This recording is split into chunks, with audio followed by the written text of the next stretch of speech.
Resilience, risk, and relationships would be the three things that I think this story will tell. I did what any smart kid would do. I 100% financed a bunch of houses. The mortgage market was never going to go away. 2007, houses are underwater, company's gone. I'm now bankrupt. So I buy Dan Kennedy's whole enchilada. Joe Polish is on the CD. And I remember it because Joe Polish says, someday they will erect a statue for my contributions to direct response marketing. This is the guy that I'm going to learn this industry from. Yeah. This for me is a very surreal experience because 17 years ago I was running microphones in this very room, coming off of a bankruptcy from the mortgage business and living in a one-bedroom apartment that used to be in there off of Joe's office. So everything you were about to hear started with getting connected with Joe Polish. Yeah, and you've done a lot of cool stuff, and now I think you're pretty wealthy, and allegedly. Yeah, allegedly, and you've done a lot of stuff. So, and yeah, it goes back a long time. So I mean, I guess, well, you know, it'd be kind of funny to tell the story of how we originally met each other, because I think it's got some good lessons there, and it also is perseverance on your part, and just things of trying to be useful to each other. Well, so I would say if I was to try and tie in anything foundational to the story, it would be resilience, risk, and relationships would be the three things that I think this story will tell. So I was the vice president of sales for a mortgage company in Orange County, California. Thought I had figured life out, thought I was rich enough, successful enough, was getting all of these inbound messages from direct sales marketers, you know, Dan Kennedy guys selling systems to the mortgage business. And so then, of course, I did what any smart kid would do. I 100% financed a bunch of houses. The mortgage market was never going to go away. 2007, houses are underwater, company's gone. I'm now bankrupt. And had all these letters from guys like Scott Tucker and Mike Midget and other marketers that none of you have ever heard of. And I was like, you know, I'm going to go into information marketing. So I buy Dan Kennedy's whole enchilada, shows up blocking the front door of our house, 4 boxes high. First thing I pull out is the Platinum Insiders Mastermind recording from 1995. Joe Polish is on the CD. And I remember it because Joe Polish says, someday they will erect a statue for my contributions to direct response marketing. And I'm like, this is the funniest guy I've ever heard. Like, he can help me figure this out. So I call up his office. I believe I got Eunice, I'm not sure. And I said, I want to hire Joe for consulting. And this was when he was very affordable. He was $25,000 a day back then. And they said, he's $25,000 a day. I said, well, I'm bankrupt. I'll give him $500 for 5 minutes. And if he doesn't want to be my friend, all good. So knowing Joe, he picks up the phone. I've got a timer on my computer screen of 5 minutes. We end up on the phone for like an hour and a half. And he's like, love to have dinner with you next time I'm in LA. So he's in LA for a Nat Hallowell event. We have dinner in LA. He's like, you know what, you're not crazy. I think I can help you. I was like, that's amazing. What do we do next? He goes, I don't have any idea. I'll call you. Okay, great. So I go home. I get a call a week later, and it's Joe. He's like, what are you doing? I'm like, dude, I'm still bankrupt and nothing. He's like, all right, cool. Pack for a week. Pick me up at LAX tomorrow. And I'm like, sure. So I pack for a week, pick him up at LAX. We drive from LA to Burbank, get on a Gulfstream 550 with Bill Phillips and his whole entourage for Harv Eker's Seminar of the Century, where Bill is talking about his new book, Transformation. The photo of Joe on a private jet with Bill on the way down the stairs, I actually got to take that photo on that plane. And that was my first experience in this world of info marketing. And I was like, this is the greatest industry ever. And watching Joe go backstage at Harv Eker's event, like asking Harv before he goes on stage if he had a bowel movement that morning. Like, I'm like, this is the guy that I'm going to learn this industry from. And that was where it started. Then you had me move out here for 3 months, let me live in your apartment off the office. You called me the CEO of Baby Bitch Enterprises. Yeah. And I would follow him around. He would make me handwrite, copy Gary Halbert sales letters. He would drop stacks of books off and make me read them. I got a chance to do telemarketing for you for your first super conference where you brought in Branson by satellite. Yeah. And then I got to go to your Better Your Best award and mastermind in Maui with like Tim Ferriss, Josh Bozzoni, like, I mean, yeah, we had Joe Sugarman, we had Tim Larkin was at that thing. Who else was there? Yeah, that was a great event. Yeah, and that's what happened. And the bigger thing though is I remember you saying, I've got a couple $100,000. I will give this, you know, to you. I can put it into this, and Wise says like, no, you do not want to do any of that shit. So my first initial thing, and the fact that you had enough, because I remember Gina actually came to me. She's like, this guy wants to pay $500 for just a few minutes of your time. Thank you, Gina. Yeah, and at the time I would do like, you know, $3,000 for an hour, right? and I only wanted to do a minimum of 2 hours. I was like, well, you know, and he was insistent on it, like, could you do it? And I'm like, yeah, I'm just, sure, I want to meet this guy. I mean, like, why the hell not? It's because I didn't care about the money. I just like the fact that he had enough cojones to do that. And then when you're telling me all the stuff you're trying to do, I was like, I do not want you to piss away that money. Do not give it to these people, because there's many people that would have taken your money. Yes. And you were offering me that money. He's like, I'll give you a couple. Like, and I'm like, no, that's not. Let's not hemorrhage any more money here. You're already, and so that's where it all started. And yeah, God watches out for fools and little children, and I didn't know then how fortunate I was to meet a mentor in this space of character, integrity. Like, I never knew how fortunate I would be that Joe would be the guy I would see this whole world through. Yeah, no, thank you. I appreciate the kind words. So it's going to get worse. Yeah, of course. Yeah. So. What I think would be most useful to everyone here, though, is you've learned a shit ton about how to build a business, how to build a list, what works, make offers. I mean, how many of you are users or have used Kajabi as an example? Yeah. So explain what Kajabi was. So you're president of Kajabi. They couple $1 billion valuation, took money off the table. You made a lot of money on that deal after they had that acquisition. What does Kajabi do? And it's not really even about what Kajabi does. It's about what they provide and how that applies to everyone here. So essentially, Kajabi is one of the largest tools underpinning what I would call the creator economy. We prefer to call it knowledge commerce or the knowledge economy, because creators kind of capture people like Mr. Beast and sort of more the ad-driven creators. But for us, it's anybody who has something to teach, any type of premium digital content behind a paywall. If a learning management system and a marketing automation platform had a baby, it would be Kajabi. So if you have any type of information that you're looking to put online that you would like to market and sell, Kajabi is your all-in-one solution to be able to do that. And the platform's now coming up on its 14th birthday this year, and it's currently powering about $2.1 billion annually for the creators that are on that platform and transacting on it, not including the people that are transacting off of it. Yeah. Awesome. So the questions I'm going to ask you are specific to things that I think will be helpful for people here building and growing their business. So what have you noticed and observed that people that are building and growing their list and running companies are doing well in terms of their follow-up communications? Because that is so critical. It's one thing about having something to sell. It's how you capture leads, follow up with leads, communicate with leads, that whole process. Yeah, so I think ultimately the real question is the underlying strategy of who are you trying to reach and at what stage of awareness are they in.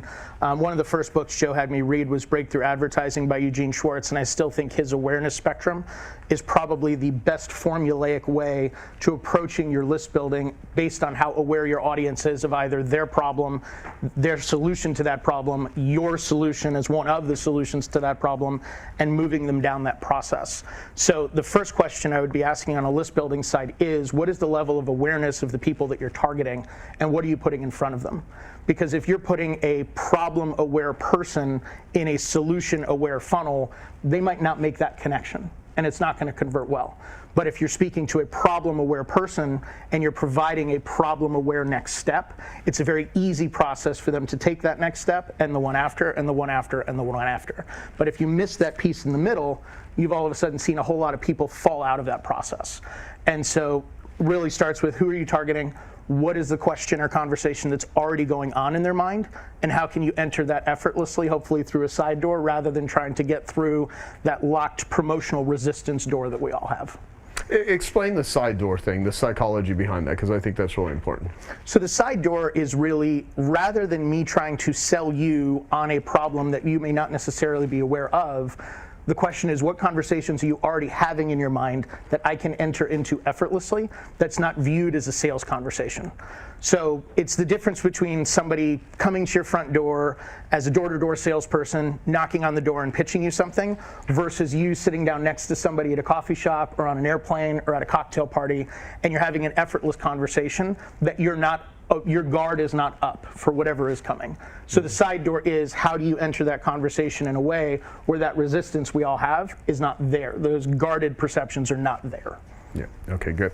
So, by the way, if anyone has questions, let us know about psychology and stuff, because I'm going to jump around in different topics. So what have you learned from the sale of a company? So I learned that the vast majority of what I thought was important was not remotely important. So I think the number one thing I learned, and I know anyone who's been through this process will laugh, but number one, whoever is buying your company, they will always give you your price if they get to have their structure. And what that means is we as entrepreneurs have dreamed the entire time of starting a company of what it will be worth and what our number will be, what the enterprise value will be. But as entrepreneurs, we are not trained to view it in terms of liquidation preferences and earnouts and different hurdles or lending covenants on debt. There's so much complexity that can come in that we as entrepreneurs typically don't think of in our equation of business. And if you're not aware of those, or you're simply fixated on the number, you'll miss a whole lot of things that are extremely important in that process that can either come back to bite you or, be pleasant surprises if you're with equity groups that are really wonderful. We were fortunate that our first equity group, Spectrum Equity, they were truly incredible. Again, one of those lucky circumstances where we had a lot of inbound interest, and Spectrum was a group that whenever we needed to split a nickel with them, they gave us 3 pennies. They were unbelievably fair, couldn't recommend them highly enough. And they were amazing. Our second round was anchored by Tiger Global, followed on by TPG, which is another very large group, and then 3 smaller ones, Owl Rock, Meritech, and Tidemark. And that was one where I learned the value of the first partner you choose. So in software, there's a group called Sequoia, and the only reason you raise from Sequoia is because whoever you raise from next is going to view you as more valuable. Our diligence period with Spectrum took 6 months. Our diligence period with Tiger took 6 weeks because of the 6 months Spectrum had spent. So having that right partner first changed the game for the other partners that we would eventually bring on. But what I learned was we always viewed it in terms of marketers. We're campaigns, how many people are we bringing in, how are they converting, is it backing out, are we growing? We weren't thinking in terms of net revenue retention. We weren't thinking in terms of proactively designing a product that even if we had no marketing, there was revenue expansion taking place within it. And those were all the lessons that we got going through the diligence process with private equity, of them asking questions that as entrepreneurs just simply never occurred to us. So I would say that going through the process of building your company to sell, even if you have no intention of selling it, is not only extremely healthy, but it's extremely helpful. That's great. So we've been around a boatload of marketers. I think there's so many creative people in the marketing space, so many scoundrels, and some of them are the same people. So what have you learned from observing people in terms of qualities and characteristics related to integrity? What's the quote? You can fool all of the people some of the time, and some of the people all of the time. But what I have learned is if you want to do anything of significance or size, integrity is unequivocal and it's binary.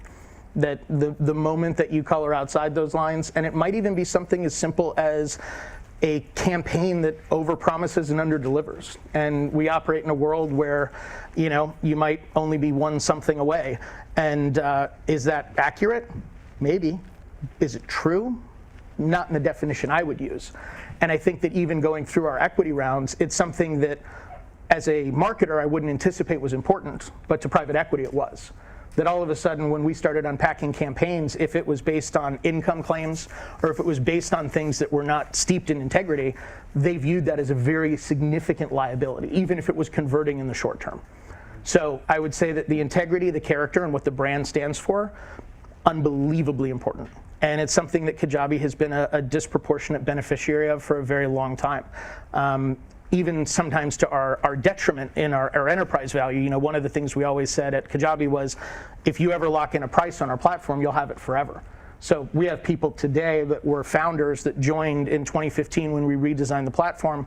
They have an account today at $97 a month that would cost you probably $900 a month. So by a factor of 1/10 of what it would cost you to buy it today, we've never changed their price. We even have some accounts on that founders plan that have cost us as much as, I think the most expensive one we ever had was a gentleman who taught martial arts, and his video hosting bill was almost $22,000 a year. And he was paying us $1,000 a year. We still didn't change his price because it was a matter of integrity. Like, well, we said it might not have been smart at the time, but can't take it back. So I think that, integrity is always who you are when nobody's looking. And for us, standing by that has been something that has been extremely valuable for us, and the market has supported us because of it. That's great. So what do you think, what did you do early in your career that you think helped you, and what did you do that you wish you avoided? Learning to sell was, without question, the keystone habit that I think unlocked so much. I was laughing when Dan Sullivan was talking about when entrepreneurship starts to show up, and that age around 10. I mean, I can remember being the first person to get a computer in my family and starting a desktop publishing service and like riding around on my bike putting flyers in a mailbox, and like I was thrilled to be doing that. So for me, learning to sell early was huge. Gave me faster path to income, gave me the confidence to be able to sell things. The things that I wish that I had done differently early in my career, I wish I had been more patient. I think that growing up in a home where we were middle class, but money was always tight, mismanaged. Like, I mean, you know, my parents were both VPs, but somehow like the electricity would get shut off because, you know, someone forgot to pay it. So it's like, I think I was in such a hurry to fix that I might have missed maybe uncovering some passions, because like even in this season, after 2.5 years of exiting operations, I don't know what to do because I don't have any hobbies. So like, I wish I had allowed that period to happen a little bit more organically rather than just like, how do I get paid? Right. Hey, I hope you're enjoying this video, and I want to let you know that I have a new book that's come out, and if you'd like to get it absolutely free, there's a link below in the description, or you can wait till the end of this video, or you can simply go to joesfreebook.com and you can get a copy there. What are the most, we're going to come back to the hobbies thing. What are the most actionable lessons you learned building a multi-billion-dollar company, multi-billion valuation, I should say? So I would say the number one thing that is my favorite to talk about, that for businesses that don't have it, I think is one of the most synergistic things for both your customer base and your employee base, is the relationship and the exponential capability of recognition and revenue. Recognition, there's a quote that's, you know, a little bit dark, but I always thought it communicated it very well. As Napoleon Bonaparte said, "My life as a general changed when I realized men would die for a blue ribbon." And it just shows you how important recognition can be, especially in communities that have a shared lexicon of how that recognition is put forth, recognized, all those things. And so for us, the Kajabi Hero program was hugely transformational. It was an afternoon. Kenny was like, you know, I think we should do something to recognize our customers. I'm like, well, what are we going to do? He's like, well, I don't really know, but I think we should call it the Kajabi Hero program. It's like, that sounds really cool. So it started as a t-shirt that whenever anybody would earn their first $1,000 on the platform, we would mail them a t-shirt in just a blister pack envelope that just said, hey, we're excited that you did this. Here's a t-shirt. Why don't you take a photo on social media and tell everybody what you're working on? And that has now grown to a program that encompasses probably a dozen different levels of recognition at a variety of areas of entrepreneurship. But what we didn't know is how significant it would become, because as an online entrepreneur, you've got tons of hours of screen time alone. You're telling your family you're building a business. They're telling you nobody gets rich on the internet. You're an idiot. What kind of scam is this? It's cool to be able to show up for somebody in a physical way that celebrates them, validates that they're on a path. And that program grew like crazy for us. But where it got really exciting from the business case was seeing that recognition begin to drive revenue through a partner program. So what we realized is we got to show up for them and recognize them. And in doing that, say, hey, you're teaching something. And the people that are learning from you might have something to teach too. Wouldn't it be cool if you told them how you're doing it? And all of a sudden, we now had this partner program that started ballooning. And it was something that we didn't realize the significance of the relationship between our partner program and our hero program until we realized that we were really terrible at paid marketing. So we were spending about $1 million a month in paid media, you know, PPC of a variety of kinds. And our marketing team was thrilled, telling us we're absolutely shooting the lights out, the attribution's incredible, look at this. And Kenny and I were just like, I just don't think we're as good as these reports are making us look. Don't trust it. Second month, $1 million ad spend, we're like, all right, that's it. Shut off all the ads. So literally turned off all of the advertising for the next month, and the business growth remained entirely unchanged.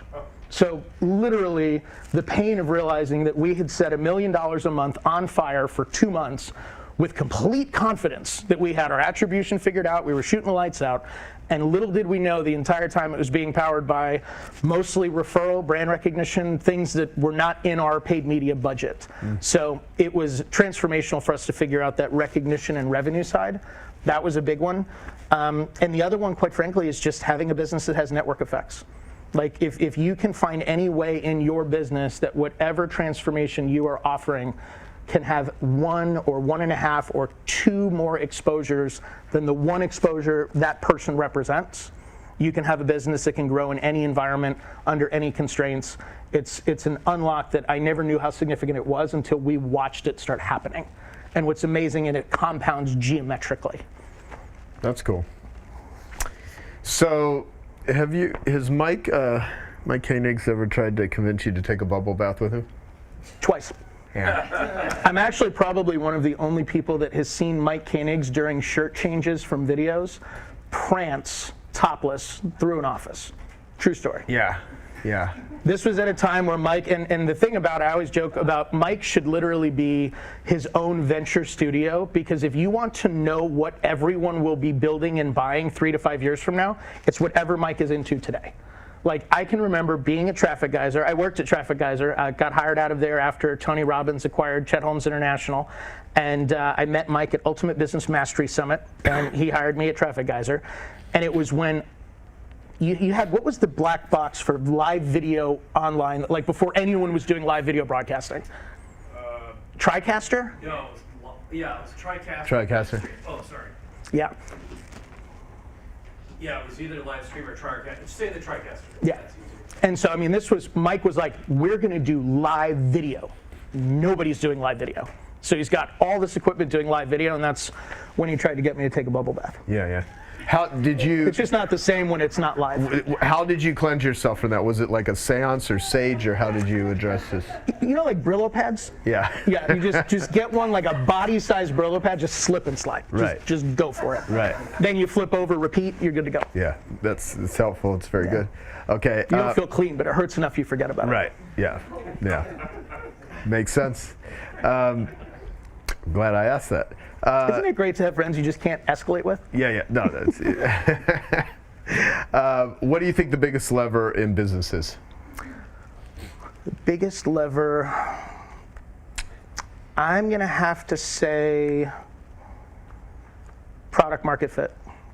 When you get product market fit right, you honestly have to try and screw it up to stop the growth. So like the way that I think about it is, if you have product market fit, you could stop every aspect of sales and marketing, but you couldn't stop the business from growing regardless, because you are solving a problem that is so prevalent and so impactful that even without communicating the sales, the marketing, the value prop, you can't stop people from telling other people about, you got to buy this thing. So product-led growth, I mean, I don't think there's anything that beats it. Okay. No, that's good. How do you think current technology has made communication better or worse? I think that it has definitely empowered connection at scale, but I think that it has moved us to a place where we are so suspect of agendas in communication. And now with the advances in AI, I think we have moved to a place that societally, our starting point is now distrust. Right. That we may have moved from trust to guarded to now I believe none of what I hear and only half of what I see. And to me, I don't know how that works in terms of functional relationships and where we go as a society, but I think that communication methodologies are moving us to a place where we will have more options to connect and communicate than we have ever had. And I think we will still place an even bigger premium on the authentic human connection, because it will be so rare and so different. Like, it's like when music came out, and I remember because you gave me the book Spider and the Starfish, talking about the music industry's response to streaming, and you saw all of the money go to live concerts. I think you're going to see that exact same thing happen in communication. Yeah. Because I think it will be the only way we will know it's you and me. It's not an AI of you, it's not a chatbot of you, it's not an autoresponder of you. Like, yeah, that's where I think it's going to go. Yeah, I think you're absolutely right. What's happening in the world right now that you see as a huge opportunity? It sounds so cliche, but AI. Sam Altman said a couple days ago that he thinks that we will see the first one-person billion-dollar companies through AI. And I think it is something that a year ago, I would have completely derided it. I thought it was a joke. I made the jokes about how Google's AI can only recognize a cat like 1 in 35 times. Like, why would I be worried about a robot like that? And now seeing the speed at which it's improving, the capabilities that it gives us, I can't think of a better way to look at industries, and especially industries that are really slow to move, and bringing this type of technology there.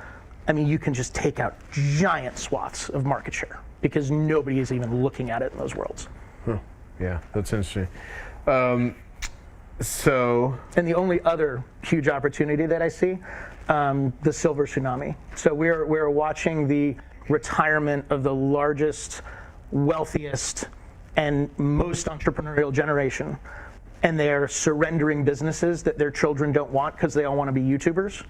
And there are these giant, profitable, wonderful businesses that can all be bought for pennies on the dollar and what most people don't know is when you take your company to market, less than 1 in 10 companies that ever get brought to market actually transact.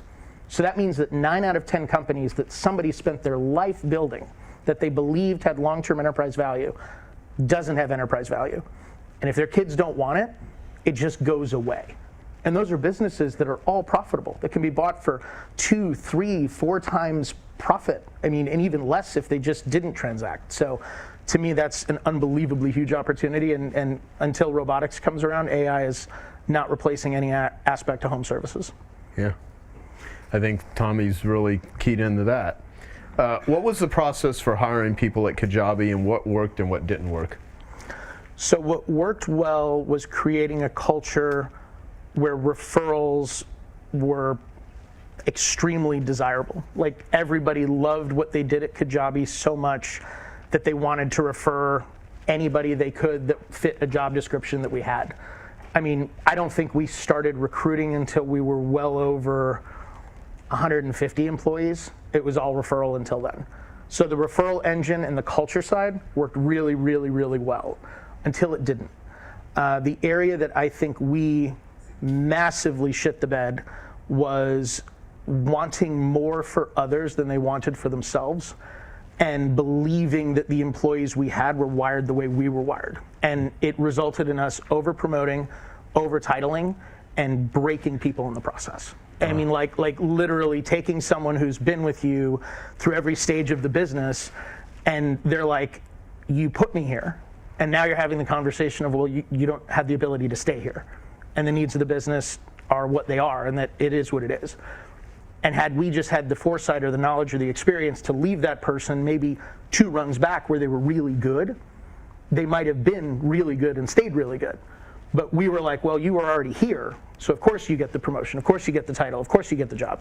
And it resulted in some carnage. Yeah. Because, I mean, it was one of those things that the moment you give somebody that paycheck, well, that's what the job's worth. And if they have the title, they must have the capability. And that's the way that they're thinking. And then when you try to walk that back, you can't put that genie back in the bottle. Like we had, when we were going through Tiger, the gentleman who built Toast said it best. He's like, I can introduce you to the team that got us to 1 million, that got us to 10 million, that got us to 50 million, that got us to 100 million, and that got us to 250 million. But he said, the thing is, they're all different teams. And if I had known that versus like, nope, we're bringing everyone along. But yeah, we missed that one. Gotcha. That's good. That's helpful. All right. So what was your tacos and tequila process for dealing with private equity? So tacos and tequila is a very scientific process. And it involves how you choose partners for any significant aspect of your business.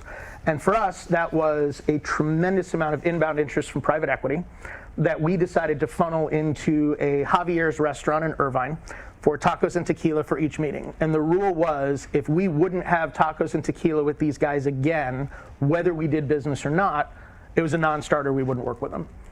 And we had some meetings that not only did we not want to not work with them, we didn't even want to finish lunch. So it was a great test to be able to say, anyone can bring the checkbook, anyone has the team of analysts that'll do the drag the spreadsheet formula thing. There's a lot of things that are very replaceable in that. But when you're going to spend this amount of time and lock arms with these guys, you better be sure that you'd meet them for a meal and not hate life doing it. And so for us, that was the tacos and tequila test. And it was one that, quite frankly, Spectrum Equity passed with flying colors. Like we said no to them twice. And they actually bought tickets to our user summit as attendees and sent us a selfie from the lobby. And we were like, these equity guys are just at our event talking to our customers? Like, that's insane. No, nobody does that. We should totally hang out with these guys. Changed everything. And they did very well. Yeah, that's good. I like that. So what are the characteristics of a great leader? First and foremost, I would say communication. And second would be integrity. I think that as a company grows, in my experience, I did not realize the increasing weight placed on the words and the methodology of how communication takes place. And I think that the entrepreneurial side is fast, loose, I can always adjust, I can always fix it. When the organization grows, being much more deliberate in the communication and how that communication is taking place and having a strategy wrapped around it, I think is critical. Because I think there are tons of amazing leaders that probably aren't recognized as such because they've not done the work to put in the strategy for how they're displaying that regularly and consistently throughout an organization. And then the integrity side, I mean, that's just one, you either have it or you don't. Yeah. And if you don't, I don't think there's any employee that's ever going to go the extra mile for you. Gotcha. Okay. So there's this line on the wall there from Dan Sullivan that says, if you've got enough money to solve the problem, you don't have a problem. So, you know, the best problems in life to have are this is, I guess, best is relative, but is to ones where you can cut a check and make it go away. So how has your life changed for the better as a result of having made a lot of money? And how has it made your life more difficult? So being able to cut a check for problems that previously would have been a lot more work has been an amazing gift. Like being able to not worry about getting 6 bids for a job because the second guy was good enough and you don't know if it was more expensive or less, that's been amazing. I would say that the downside to it is it has brought more just angst and uncertainty because it's not a skill set I have. Like, it's like all of a sudden you're, you know, Danica's here, so I'll use a terrible race analogy, but it's like you're a race car driver. You know the car like the back of your hand, you're driving, you're shifting, you could literally spec out the tires in your sleep. And you know how to drive this car. You know how to make it go faster, go slower, how to care for it. You know everything about this car. And then all of a sudden someone's like, I really like your car. Here's a box of money. And you're like, but I don't know how to handle a box of money. I drive a car. And then all of a sudden you're confronted with this entrepreneurial schizophrenic dichotomy of like everyone I know who has a cash flow business dreams of the exit, and everyone I know who has an exit panics to find the cash flow. And you're always caught in this middle of, well, now I've got to give up control and I have to trust and I have to invest, but I'm not operating. My hands aren't on the wheel. And for me, that was a very disorienting feeling, especially coming from a family where financial acumen in my family was not high. Like, it was just one of those things that's why, you know, groups like this are so impactful, because you get the chance to supplement whatever you're missing with people that have it. Mm-hmm. But even when you're around people that have it, it still is a very unsettling feeling, because you're being asked to do something that was not how the success came. Yeah. And so for me, that's been weird. I would say the other thing too is, like, you know, just adapting the friends and family relationship side, where like you want it to still be the same, but it's a little bit different. Right. You know, there's always just like even the whole thing where, you know, Christmas, so everyone's like, I never know what to get you for Christmas. I'm like, oh, sorry, I don't know. You don't have to get me anything. Well, of course, I have to get you something. Well, I feel a little boxed in here. I don't know what to say right now. You know, yeah, it's interesting because they all of a sudden think like, because you can buy it, you know, it's no longer has the value as if you couldn't buy it, or you're not going to be surprised or whatever. Because I hear that shit too, and it's like, well, it's not like I'm not made of money. I mean, I have people that constantly say, well, what do you get to give for the person who has everything? It's like, there's so many fucking things I don't have, and it's not necessarily material items, right? Completely. Yeah. No, Yeah. it's definitely the way I would say it felt was the initial excitement was then replaced by a very unmoored sense for me. Right. Like I think what's interesting about it is like I think had we stayed operating, I wouldn't think about it because I would be thinking entirely about the business. But moving to a board position for a company that you used to operate is like entrepreneurial purgatory. Yeah. Like, I mean, showing up once a quarter to people that used to report to you when you're talking about business initiatives and then getting smile fucked until I see you next quarter, which if you guys are not familiar with that technical term, smile fucked is when you say to somebody, hey, we should do this. They're like, that's a great idea. Let me circle back with you on that, which is code for I'm not going to do anything and I'll see you next quarter. So that's what being on a board is like. But I think that amplifies that angst for me, where it's like, you know, we're no longer on the wheel. Okay, I hope you found that video awesome and useful. So if you want to get a free copy of my book, I want you to click here. And if you want to watch some more videos that'll be useful and awesome, click here. Go ahead. They're over here. Do it now. Come on. Thank you. Watch them.